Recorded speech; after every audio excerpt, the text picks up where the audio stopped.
بسم اللہ الرحمن الرحیم، السلام علیکم۔ پروگرام ویوز پیپر کے ساتھ آپ کا ہوسٹ ڈاکٹر مدثر بھی حاضر ہے۔ ناظرین، تازہ ترین خبروں اور اس کی تجزیے تبصرے کے لیے ہمارے ساتھ موجود ہیں سینئر صحافی اینکر پرسن سعید الوی، ان کو ہم شو میں خوش آمدید کہیں گے۔ السلام علیکم۔ جی وعلیکم السلام۔ آج کی اگر تازہ خبروں کے اوپر نظر ڈالی جائے تو سب سے جو امپورٹنٹ خبر ہے اس وقت وہ دہشت گردی افغانستان کی تاجکستان سے ہوتی ہوئی پھر امریکہ تک پہنچ گئی، اور امریکن جو ہے وہ وہاں پہ وائٹ ہاؤس کے قریب دو جو ان کے نیشنل گارڈ ہیں ان کی ڈیتھ ہوئی وہ فائرنگ سے۔ اس کے علاوہ IMF کی جو ہے وہ شرائط پوری کی جا رہی ہیں تاکہ $1.2 ارب کی جو امداد ہے اس کی اصولی کے لیے شرائط پوری کی جا رہی ہیں۔ اس کے علاوہ پنجاب کی کابینہ کمیٹی کا فیصلہ کہ پیٹرول موٹر سائیکل رکشہ بند ہوں گے۔ اس کے علاوہ وزیر اعلیٰ KPK کا جو دھرنا تھا وہ اڈیالہ جیل کے بعد وہ الگ صبح پھر ختم ہوا نماز فجر کے بعد۔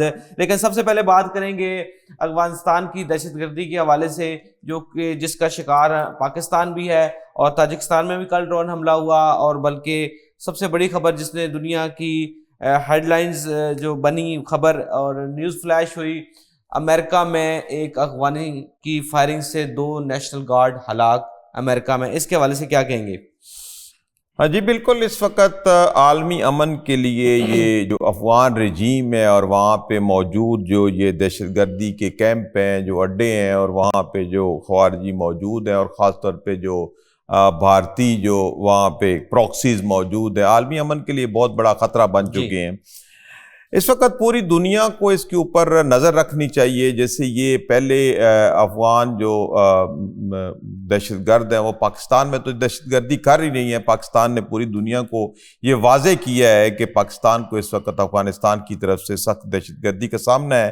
آئے روز کوئی نہ کوئی واقعہ یہاں پہ دہشت گردی کا ہو جاتا ہے۔ پھر اس طرح تاجکستان میں پھر انہوں نے حملہ کر دیا، ڈرون حملہ کر دیا، پھر اب یہ دہشت گردی ان کی وائٹ ہاؤس تک، امریکہ تک پہنچ گئے، اور وائٹ ہاؤس چینی ہلاک، اس میں یہ بھی ایک بڑی امپورٹنٹ چیز ہے کہ تاجکستان میں 3 چینی ہلاک ہے۔ یعنی اگر دیکھا جائے تو یہ چائنا بھی متاثر ہوا، چائنا متاثر ہوا، تاجکستان متاثر ہوا، پاکستان متاثر ہوا، اور پھر امریکہ متاثر ہوا۔ اچھا یہ بتائیں کہ امریکہ میں یہ کیا ہوا ہے؟ امریکہ میں وہاں پہ سیکیورٹی کدھر ہے؟ وہاں پہ دیکھیں یہ خود ہی پناہ دیتے ہیں، خود ہی افغانیوں کو اپنے گلے لگاتے ہیں، وہی افغانی پھر ان کے گلے پڑ گیا۔ بیسیکلی یہ جو وائٹ ہاؤس میں فائرنگ کرنے والا افغانی ہے، یہ جو ہے 29 سالہ رحمان اللہ لکھنوال، یہ 2021 میں امریکہ پہنچا تھا۔ یہ جب طالبان نے یہاں پہ کنٹرول سنبھالا افغانستان میں تو تب یہ جو رحم اللہ لکھنوال ہے اس کو امریکہ میں پناہ دی گئی۔ بعد میں پھر یہ ان کے بھی خلاف ہو گیا۔ بیسیکلی افغانیوں پہ آپ ٹرسٹ نہیں کر سکتے۔ سب سے بڑی بات یہ ہے کہ وہی امریکہ ہے جس نے ان کو سیٹل کیا، پھر آج یہ انہی کے اوپر یہ حملہ آور ہو گیا۔ بیسیکلی پرابلم یہ ہے کہ اس وقت پوری دنیا کو افغانستان کے اندر جو دہشت گردی موجود ہے اس کے اوپر بڑی توجہ کی ضرورت ہے۔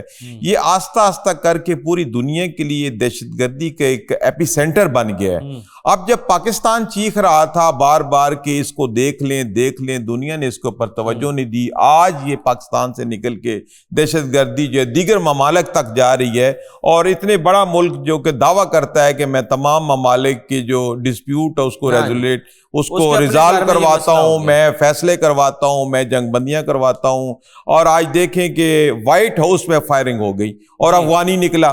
صحیح۔ تو اور یہ کہا جا رہا ہے کہ ایجنٹ تھا پہلے، یہ کسی اور کے پاس ٹولٹ تھا، پھر آگے چل کے دیکھیں جی کوئی بھی ہے بڑی سمپل بات ہے۔ دہشت گرد کوئی بھی ہے، اس کی کوئی بھی شکل ہے، وہ کسی بھی ملک سے تعلق رکھتا ہے، اس کا کوئی بھی رنگ و نسل ہے، دہشت گردی ہے۔ اس کا ماضی کیا تھا، حال کیا ہے، جب وہ دہشت گرد بن گیا تو اس کا ایک ہی مطلب ہے کہ وہ دہشت گرد ہے۔ اس کو آپ افغانی کہیں، کوئی بھی کہیں، لیکن چونکہ ہم بار بار افغانیوں کا ذکر اس لیے کر رہے ہیں کہ اس وقت افغانستان جو ہے وہ پوری دنیا کے لیے امن کا خطرہ بن گیا ہے اور دہشت گردی کا ایپی سینٹر بن گیا ہے۔ اب وہ وقت آ گیا ہے کہ دنیا افغانستان کی طرف توجہ دے اور اس کے معاملات کو دیکھیں افغانستان کے جو اندرونی حالات ہیں بڑے مخدوش ہیں. وہاں پہ کاروبار نہیں ہے, روزگار نہیں ہے, وہاں پہ اشیائی خورد و نوش نہیں ہے. ابھی جو ریسنٹ افغانستان نے پنگا لے لیا ہے نا پاکستان کے ساتھ, تو ہم نے ان کے بارڈر بند کیے ہوئے, یہ کوئی عام بات نہیں ہے. آپ اس کو دو حصوں میں تقسیم کر کے افغانیوں کو دیکھ لیں, ایک افغانی عوام اور ایک افغانی دہشت گرد. افغانی عوام جو ہے وہ اس وقت شدید پریشانی کا سامنا ہے اس کو, چونکہ پاکستان واحد سورس ہے سستی اشیاء خورد و نوش اور سستی اشیاء ضروریہ ادویات کے لیے, جو کہ ان دہشت گردوں کے لیے بند پڑا ہوا ہے. ان دہشت گردوں کی وجہ سے پاکستان نے ان کے بارڈر بند کیے ہوئے ہیں. اور اگر آپ دوسری طرف افغان دہشت گردوں کی بات کریں تو ان کو تو کھلی چھٹی دی ہوئی ہے افغان رجیم نے, اور ان کی وجہ سے, افغان رجیم کے غلط فیصلے کی وجہ سے, افغان اور بھارتیوں کا اعلی کار بننے کی وجہ سے آج جو افغان قوم ہے, افغان عوام ہے, اس وقت وہ بھوک سے دوچار ہے. ان کو دوائیاں نہیں مل رہی ہیں, ان کو وہاں پہ اشیاء ضروریہ کی سخت قلت ہو گئی ہے. اس طرف افغان حکومت کو سوچنا چاہیے کہ یہ کب تک پاکستان اور دنیا سے پنگا لیں گے. امریکہ کے لیے بھی ایک بڑی ایک شاکنگ جو ہے وہ انسیڈنٹ ہے. بالکل. اور جب یہ پریس کانفرنس میں اس چیز کا تذکرہ ہوا تو ٹرمپ صاحب نے ایون صحافی کو جھاڑ دیا سوال کرنے کے بے یو آر اسٹوپڈ. دیکھیں یہ ایک بڑی بکھلاہٹ ہے. اور ٹرمپ صاحب نے روایتی طور پر میں آپ کو ایک بات بتاتا ہوں کہ آپ جب دوسروں کے معاملات میں مداخلت کرتے ہیں, وہ پاکستان ہو, امریکہ ہو, افغانستان ہو, بھارت ہو, کوئی بھی ملک, جب اپنے ملک کے معاملات سے نکل کے دوسرے ملکوں کے معاملات میں جائے گا, وہاں حملہ آور ہوگا, وہاں پہ وہ کانسپائریسیز کرے گا, تو یہ چیزیں پھر واپس اپنے گھر بھی آتی ہیں. یہی چیز آج بھارت کو بھی سمجھنی چاہیے کہ اگر وہ دہشت گرد پیدا کر رہا ہے افغانستان میں بیٹھ کے, تو یہ دہشت گرد اگر امریکہ جا سکتے ہیں تو یہ دلی بھی جا سکتے ہیں, یہ بھارت میں بھی جا کے کر سکتے ہیں. بائیڈن کے جو حامی ہیں وہاں پہ وہ یہ کہہ رہے ہیں کہ ٹرمپ تو خود جو ہے وہ اس کے حق میں نہیں تھا, افغانیوں کے حق میں نہیں ہے, تو یہ اسائلم تو اس نے خود دیا تھا. ٹرمپ یہی میں کہہ رہا ہوں نا, آپ دوسروں کے معاملات میں مت مداخلت کریں, کیونکہ یہی معاملات آپ کے گھر تک پہنچتے ہیں. اور یہی سوچنا چاہیے امریکہ کو کہ کیوں وہ براعظم کراس کر کے دوسری جگہ پہ جاتا ہے, وہاں پہ دشمنیاں مول لیتا ہے. جب آپ کسی قوم کے اوپر حملہ آور ہوں گے تو وہ دوبارہ وہ قوم کسی شکل میں بھی آپ کے اوپر حملہ آور ہو سکتی ہے. یہ اسی کی مثال ہے. لہذا تمام ممالک کو چاہیے کہ اپنے معاملات تک محدود رہیں اور دوسروں کے معاملات میں مداخلت نہ کریں. صحیح. اسی جو مزید خبریں ہیں اس حوالے سے, افغانی جو دہشت گردی ہے وہ پھر اس کا شکار پاکستان ہوا ہے. کل ڈی اے خان میں آپریشن ہوا ہے اور اس میں 22 خوارج جو ہے وہ ہلاک ہوئے ہیں. یہ دن بدن کاروائیاں بڑھتی جا رہی ہیں. اور اب یہ ہو گیا ہے کہ پہلے خوارجی آتے تھے, نقصان کر لیتے تھے, یہاں پہ بم دھماکے کر کے یہاں پہ خودکش بم دھماکے کرتے تھے. اب کیا ہے, اب ہماری سیکیورٹی فورسز بہت ویجیلنٹ ہے اور وہ انٹیلیجنس بیس کاروائیاں کر کے ان تمام ملک دشمن عناصر, جو ملکی اور غیر ملکی دونوں, جو یہاں کے سہولت کار ہیں اور جو وہاں سے بھی آ رہے ہیں, ہماری سیکیورٹی فورسز بہت مستعد ہیں, 24 گھنٹے آنکھیں کھول کے بیٹھے ہیں, اور کوئی بھی واقعہ ہونے سے پہلے اس میں ملوث دہشت گردوں کو مار دیا جاتا ہے. یہ پاکستان کی طرف سے ایک کامیابی ہے کہ اب ہم حملہ آور کو حملہ کرنے سے پہلے ہی فنا کر دیتے ہیں. صحیح. اور بڑی خبر ہے, آئی ایم ایف کی جو ہے وہ شرائط آہستہ آہستہ پوری کی جا رہی ہیں, جس میں سے ایک شرط یہ تھی کہ افسران کے اثاثے سامنے لائے جائیں. اس کے علاوہ ڈسکوز کی نجکاری میں ابھی جو ہے وہ کافی دشواری پیش آ رہی ہے. پی آئی اے کی جو نجکاری ہے وہ ابھی دسمبر میں شاید اس کو کمپلیٹ کیا جائے. لیکن سب سے جو عام خبر اس وقت تھی کہ افسروں کے اثاثے سامنے لائے, رولز میں ترامیم کی جا رہی ہیں. گریڈ 17 اور اس کے اوپر افسر سول کے بجائے پبلک سروینٹ ہوں گے, ہر سال اثاثے ظاہر کیے جائیں گے.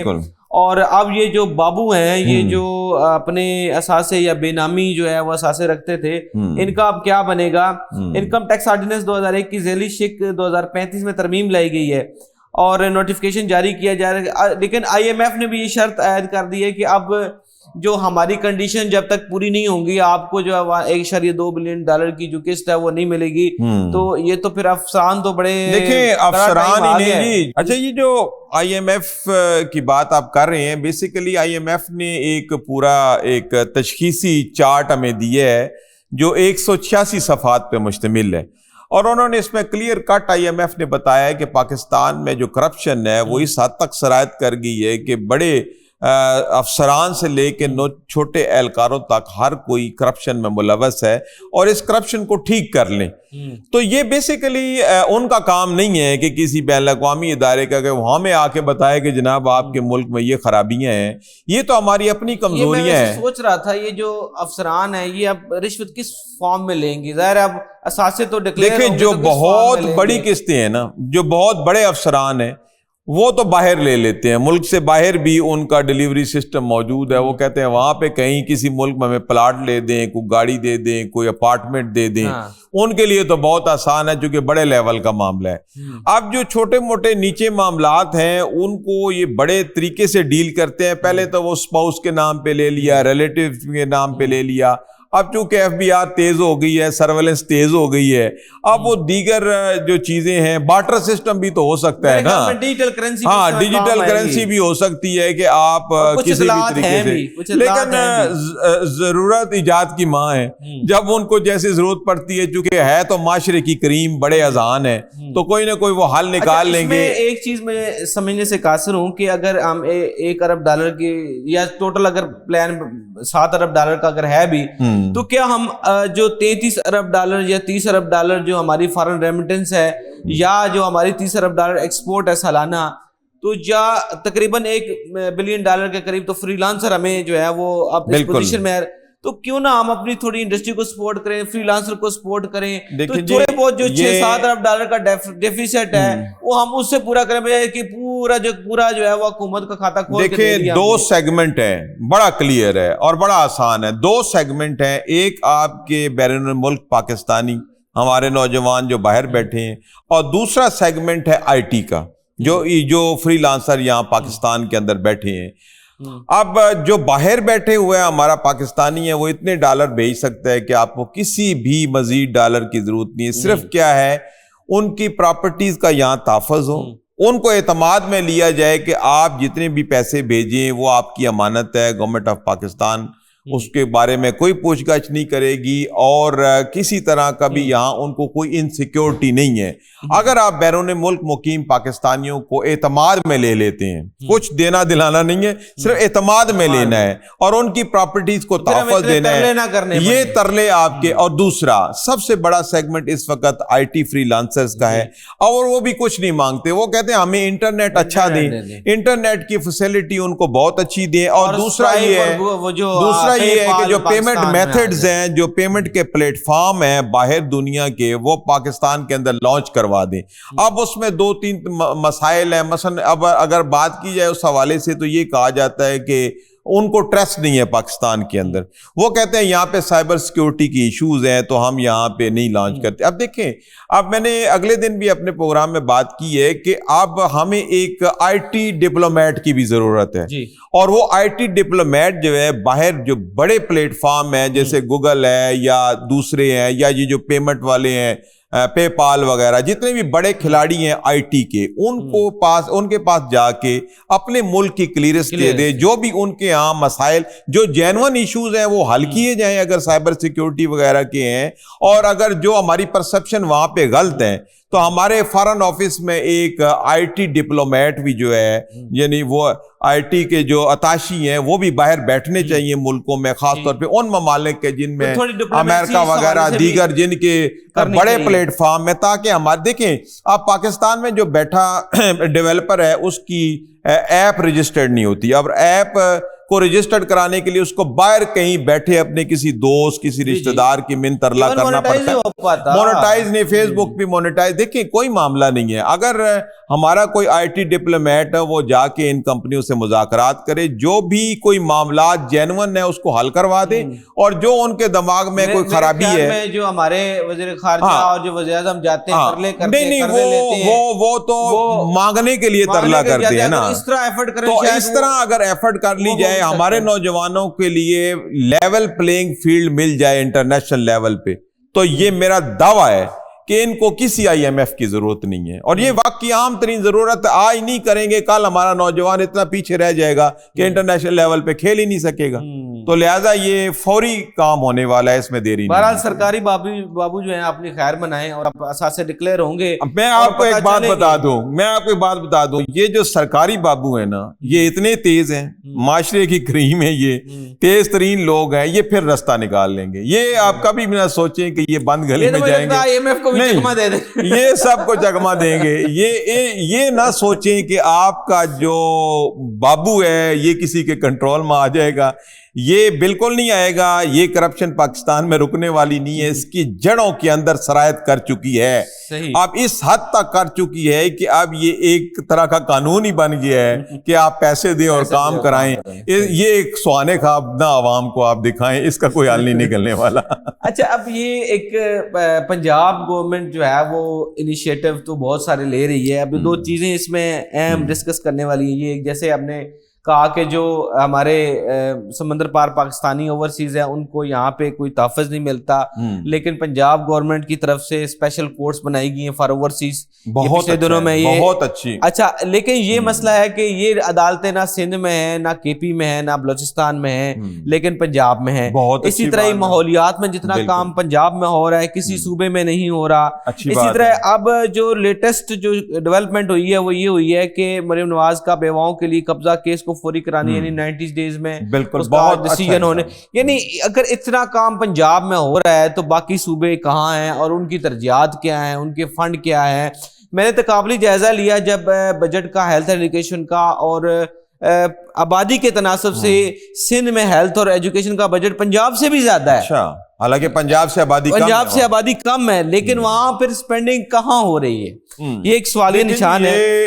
شاید اس وجہ سے ہو کہ وہ 18ویں ترمیم کے خالق ہیں, تو انہوں نے کہا ہوگا کہ چلو کوئی بات نہیں, شیر زیادہ آ رہے آئے ہیں تو ان کو قانون لے کے آئے تو ان کو زیادہ پیسے دے دیں, ادروائز تو ان کے آنا. یہ جو IMF کی شرائط ہے اور جو اس کی رپورٹ ہے نا, یہ ایک پروگرام ہے, ہم اس کا تفصیلی پوسٹ مارٹم بھی کریں گے. جو IMF کا 186 جو صفحات پہ ایک رپورٹ آئی ہے, ایک رپورٹ جاری ہے کہ عوام کو وہ پتہ چلنا چاہیے. لازمی کریں گے. اچھا, ابھی تازہ ترین یہ ہے کہ کابینہ کمیٹی جو پنجاب کی ہے اس کی ایک اجلاس ہوا اور اس میں بڑی عام چیزیں ڈسکس ہوئی. پیٹرول موٹر سائیکل رکشے کی پروڈکشن پر پابندی کا فیصلہ کیا گیا, اور ساتھ ہی یہ بھی اعلان کیا گیا کہ جو الیکٹرک بائکس ہیں وہی پریویل کریں گی, جو پیٹرول بائکس ہیں وہ آہستہ آہستہ مرحلہ وار کی پروڈکشن جو ہے وہ بند ہوگی. اس کے علاوہ جو ایک اور چیز بڑی ہے تو امپورٹنٹ, اس کو اگر سمجھا جائے تو کہ گاڑی دھونے پہ جو ہے وہ پابندی لگا دی گئی کہ واٹر جو ہے وہ لاس ہوتا ہے. اور اس کے علاوہ جو ہے وہ ہمت کارڈ کے حوالے سے اسپیشل ایجوکیشن کے مراکز کی تعمیر نو. بہرحال پنجاب گورنمنٹ جو ہے وہ لیڈ لے رہی ہے ان چیزوں میں. یہ بات ٹھیک ہے کہ پنجاب گورنمنٹ کے جو فیصلے ہیں بہت زیادہ تیزی سے ہو رہے ہیں, خاص طور پہ جو قبضے کی بات کی ہے, اور 90 دنوں کے اندر اگر قبضہ جو ہے وہ چھڑوا دیا جائے. اس میں جو ہم پہلے بات کر رہے تھے بیرون ملک پاکستانیوں کے اعتماد, ایک معاملہ تو اس سے حل ہو سکتا ہے.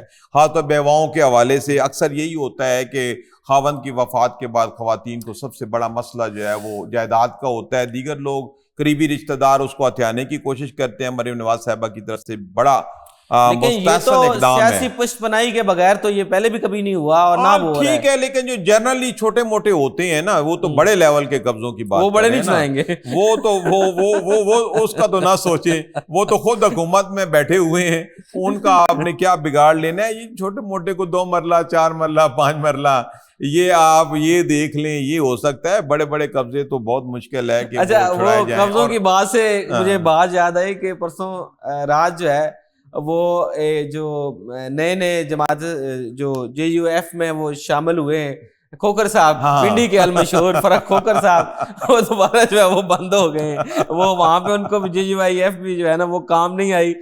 وہ جناب نہیں, انہوں نے اسٹنٹ تو بڑا اچھا کھیلا تھا, لیکن اس کا قبضہ معافی اور اس خبر سے کوئی تعلق نہیں ہے. کوئی تعلق نہیں ہے. وہ بیسیکلی وہ جن کے پیچھے چھپنے کی انہوں نے کوشش کی وہ خود بیچارے اس وقت بے یار مددگار ہیں. مسئلہ یہ ہو گیا یقیناً وہ قبضہ معافی نہیں ہے. وہ تو بڑے صاف ستھرے ہیں. وہ تو کہتے ہیں کہ میں تو غریبوں کی اتنی مدد کرتا ہوں, وہ میری حویلی سے بہت زیادہ لوگ مستفید ہوتے ہیں. آپ پازیٹیو چیزیں دیکھا کریں, اس لیے ہم کہہ رہے ہیں کہ وہ سیاسی رہنما تھے, سیاسی رہنما ہمیشہ اچھا سوچیں, پازیٹیو سوچیں. صحیح, بی پازیٹیو, ڈو پازیٹیو. ٹھیک ہو گیا. اچھا, اس کے علاوہ جو کل رات پرسوں رات بھی 26 نومبر کو اور اس کے بعد جو ہے وہ کل بھی اڈیالہ جیل کے بعد دھرنا ہوا، اور اس میں امپورٹنٹ بات یہ تھی کہ جو سی ایم کے پی کے ہیں وہ بھی دھرنے میں شامل رہے، رات ادھر گزاری، لیکن ایک صحافی نے حد کر دی ویسے نا، اس نے کہا جی اڈیالہ جیل کے بعد -8 ٹمپریچر ہو گیا اور ایسی سردی ہے کہ بالکل بندہ فوت ہونے لگا یوٹیوبر ہے نا جی جی ان کو وہ چیز بھی نظر آ جاتی ہے جو بھی پیدا ہی نہیں ہوئی، اور ایسی چیزیں ان کو نظر آ جاتی ہیں۔ -8 تو اس وقت میں سیاچین میں ہوگا جتنا کہ وہ ذکر کر دیا۔ یہ پچھلے 2-4 سال میں آپ اگر اس کے اوپر تحقیق کریں نا ان یوٹیوبروں کے اوپر، تو ایسی چیزیں ہیں، ایسی میمز بن سکتی ہیں، بنتی بھی ہیں یہاں پہ۔ تو بہرحال بات تو جینوئن ہے کہ اندھے لوگوں نے یہ بھی کہا ہائے بہت سردی ہے، -8 ہو گیا، پنڈی میں -8 ہو گیا۔ جو اصل خبر ہے اس طرف آتے ہیں، وہ یہ ہے کہ سی ایم کے پی کی ملاقات جو ہے وہ ہو جانی چاہیے، جو مرضی کہیں ان کا، وہ خان صاحب ان کے لیڈر ہیں، ان کی چوائس پہ بنے ہیں، اور سب سے بڑا المیہ پی ٹی آئی کے لیے اس وقت یہ ہے کہ ان کا خان کے علاوہ کوئی نہیں ہے۔ اور جو بڑے بڑے لیڈران ہیں پی ٹی آئی کے، جب ہم ان سے یہ سوال کرتے ہیں کہ آپ کی یہ قیادت کدھر ہے، تو وہ یہ کہتے ہیں کہ جناب اوپر خان صاحب ہے، نیچے عوام ہے، تو کوئی بیچ میں چیز نہیں ہے، کوئی کسی قسم کی قیادت نہیں ہے۔ تو اگر سی ایم کے پی ملنا چاہ رہے ہیں تو کوئی مسئلہ نہیں، کوئی ہدایات لینا چاہ رہے ہوں گے، ان سے مشورہ کرنا چاہ رہے ہوں گے، تو میرے خیال میں یہ کوئی معصوم سی خواہش ہے، اس کو پورا کرنے میں کوئی مسئلہ نہیں ہے۔ شاید یہ بھی ہے کہ یہ ایک تاثر دیا جا رہا ہے کہ کہیں خان صاحب کو کوئی عارضہ لاحق ہے یا وہاں پہ موجود نہیں ہے، یہ ایک مسئلہ ہے۔ دیکھیں اگر مسلسل ملاقات گورنمنٹ کو اس حوالے سے کلیئرٹی دینی چاہیے۔ جی بالکل، چونکہ اہل خانہ سے بھی نہیں ملایا جا رہا، اس کے جو سیاسی لیڈران ہیں ان کو بھی نہیں ملوایا جا رہا، تو حکومت کو چاہیے کہ کم از کم یہ جو ایک رومر سامنے آ رہی ہے اس کو کلیئر کرنے کے لیے ایک ہیلتھ رپورٹ ان کی ایک معائنہ کرائیں، وہ پیمز کے ڈاکٹر بلائیں یا جو بھی ان کا ایک پروسیجر ہے اس کو بلا کے ان کا جو کرنٹ طبی معائنہ ہے آپ اس کو پبلش کر دیں، آپ اس کو پبلک کر دیں۔ یہ ظاہری بات ہے، ایک لیڈر تو ہے، لوگ اس کو چاہتے تو ہیں، کروڑوں لوگوں میرے خیال میں زیادہ اس کو ایسے کنٹرول کرنے سے چیزیں خراب ہو رہی ہیں، نہیں نیگیٹو اپروچ آتی ہے۔ دیکھیں اگر حکومت نے سیاسی طور پہ ان کا راستہ بند کرنے کی کوشش کی ہے وہ اپنی جگہ، لیکن اس طرح کی یہ چھوٹی موٹی چیزیں ہوتی ہیں، اس سے ایک نیگیٹو امپریشن آتا ہے، اور عدالتی حکم کے باوجود، عدالتی حکم کے باوجود حکومت کو اس کسی بھی چیز کو بند گلی میں نہیں لے جانا چاہیے۔ فوری طور پہ خان صاحب کی جو کرنٹ رپورٹ ہے، ہیلتھ رپورٹ ہے، اس کو پبلش کر دیں تاکہ یہ جو بھی باتیں ہو رہی ہیں اس کے اوپر قابو پایا جا سکے۔ اور اس حد تک کہ پنجاب گورنمنٹ کو کلیریفیکیشن دینی پڑے کہ ملاقات میں رکاوٹ پہ پنجاب حکومت کا کوئی کردار نہیں، حالانکہ وہ اڈیالہ میں عموماً بیانات نیگیٹو ہی ہوتے ہیں، وہ کچھ رہا ہوتا ہے، بیانات مختلف دیے جاتے ہیں۔ اچھا، اس کے علاوہ ہم نے ایکسپورٹ کی بات کی اور ملکی ترقی اور معیشت کی بہتری کی بات کی، لیکن اس کے ساتھ ہی جو ہے جی کپاس کی جو پیداوار ہے اس میں ریکارڈ کمی دیکھی گئی ہے، اور اس میں ترزلی ہوئی ہے بڑی۔ ہماری جو مارکیٹ شیئر تھا جو ہم کاٹن پروڈکشن کی، اس حوالے سے کیا کہیں گے کہ را مٹیریل تو آلریڈی بڑے کم ہے اور یہ را مٹیریل بھی جو ہے وہ اب نہیں رہا پاکستان میں؟ بالکل، دیکھیں پاکستان ایک زرعی ملک ہے اور ٹیکسٹائل ہماری میجر جو ہے وہ صنعت تھی جس کو برباد کر دیا وقت کے ساتھ ساتھ، اور ہم ایک وقت میں جو پاکستان ٹیکسٹائل کا ایک میجر کھلاڑی تھا، میجر ایکسپورٹر تھا، اور آج یہ وقت آ گیا ہے کہ ہماری ٹیکسٹائل ملیں بند پڑی ہوئی ہیں۔ ہمارے اتنے بڑے یونٹ یہاں پہ پاکستان میں ٹیکسٹائل کے یونٹ بند پڑے ہیں کہ جن میں 10-12 ہزار ورکر ایک یونٹ میں کام کرتا تھا۔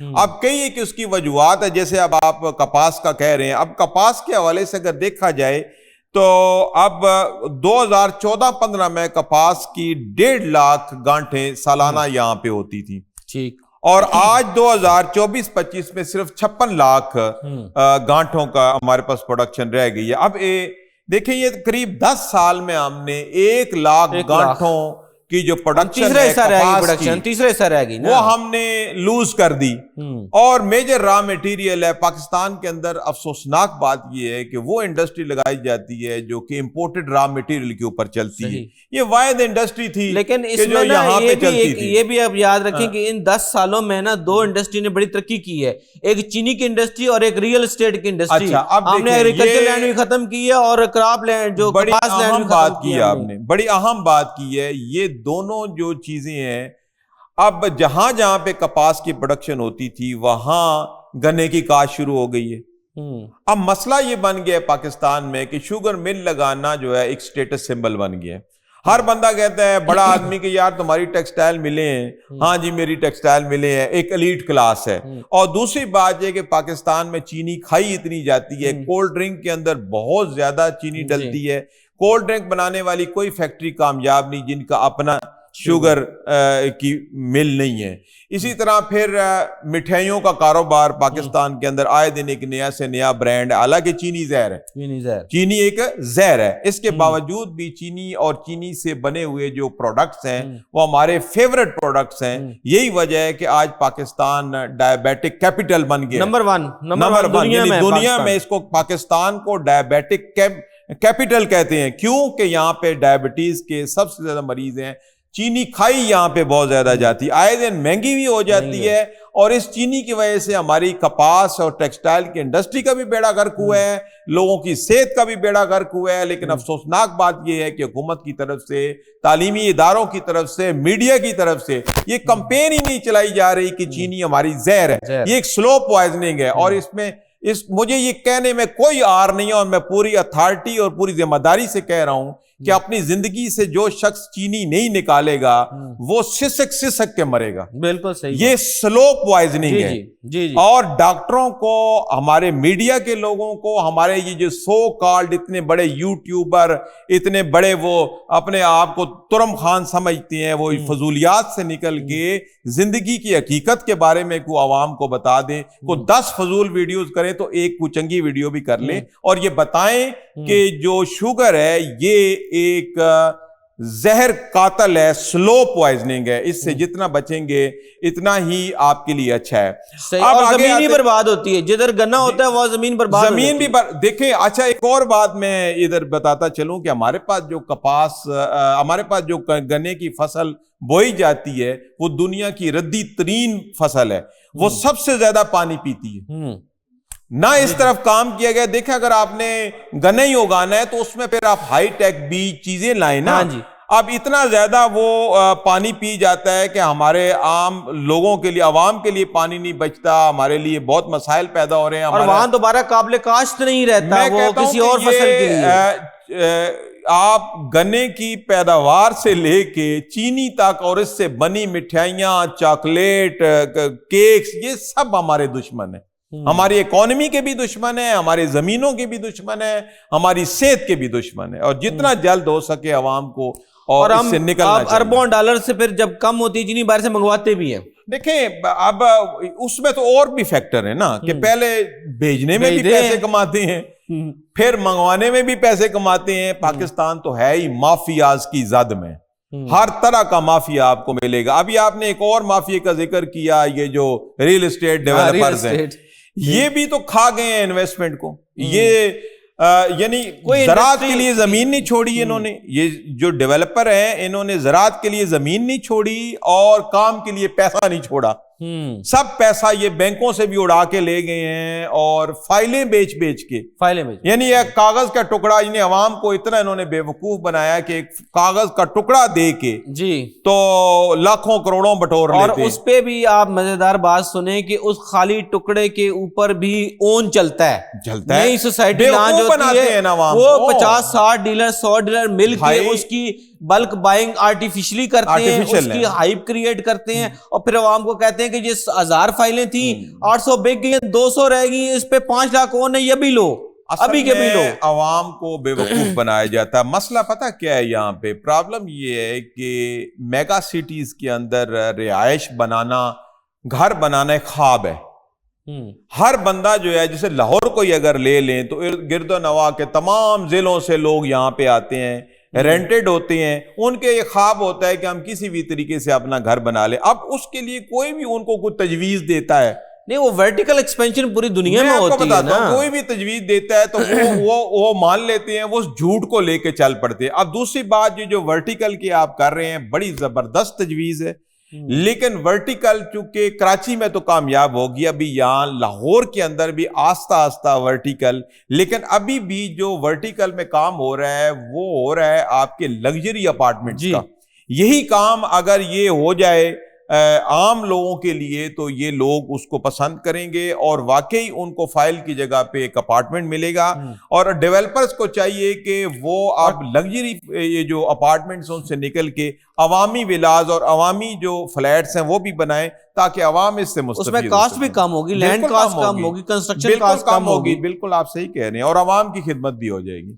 صحیح. اچھا, اس کے علاوہ جو اہم ترین خبر وہ یہ ہے کہ جو فیلڈ مارشل سید عاصم منیر صاحب ہیں وہ کل سے چیف آف ڈیفنس فورسز بھی ہوں گے, آرمی چیف بھی ہوں گے, اور اس کے علاوہ جو ہے وہ یقیناً وہ فیلڈ مارشل تو اب ہے ہی. 27ویں ترمیم کے بعد جو ہے اب وہ یہ بھی ان کے لیے ایک عہدہ ہے. تو یہ اب ایک سلسلہ نیا شروع ہوگا ان کے لیے.